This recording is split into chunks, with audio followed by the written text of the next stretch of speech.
ಕೇಶವಮೂರ್ತಿ ಅಂತ, ಇಲ್ಲೇ ಬೇಸೂರಿನ ಸ್ಥಳೀಯರು.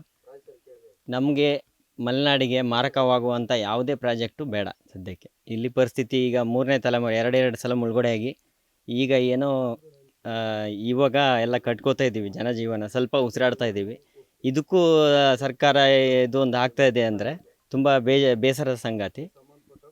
ನೀವು ಇದ್ರ ಬಗ್ಗೆ ಒಂದು ಹಾಡು ಕೂಡ ಬರ್ದಿದ್ದೀರಿ, ಅಣುಸ್ಥಾವರ ಬೇಡ ಅನ್ನೋ ರೀತಿಲಿ. ಅದನ್ನ ಹೇಳ್ಬೋದಾ ಸರ್? ಹೇಳ್ತೀನಿ.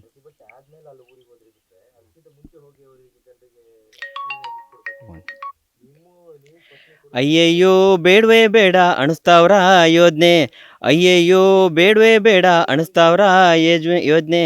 ಪಶ್ಚಿಮ ಘಟ್ಟ ನಮಗೆ ಸಂಕಷ್ಟ, ಪಶ್ಚಿಮ ಘಟ್ಟ ನಮಗೆ ಸಂಕಟ, ಕೊಡ್ತಾರಲ್ಲೋ ಕಷ್ಟ ಕಷ್ಟ. ಅಯ್ಯಯ್ಯೋ ಬೇಡವೇ ಬೇಡ ಅಣುಸ್ಥಾವರ ಯೋಜನೆ. ಆಕಾಶದಲ್ಲಿ ಹಾರಾಡುವಾಗ ಕಂಡಿದ್ದೆಲ್ಲ ಹಸಿರು, ಒಳಗೆ ಮನೆ ಹೊರಗೆ ತೋಟ, ಅದುವೇ ನಮ್ಮ ಉಸಿರು. ಅಯ್ಯಯ್ಯೋ ಬೇಡವೇ ಬೇಡ ಅಣುಸ್ಥಾವರ ಯೋಜನೆ. ಹುಟ್ಟದಲ್ಲಿಂದ ನೋಡ್ತಾ ಇದ್ವಿ ಪಶ್ಚಿಮ ಘಟ್ಟ ಅಣ್ಣ, ಅದರ ಹೆಸರಲ್ಲಿ ಹಾಕೇ ಬಿಟ್ರು ನಮಗೆ ಕಣ್ಣಿಗೆ ಸುಣ್ಣ. ಅಯ್ಯಯ್ಯೋ ಬೇಡವೇ ಬೇಡ ಅಣುಸ್ಥಾವರ ಯೋಜನೆ.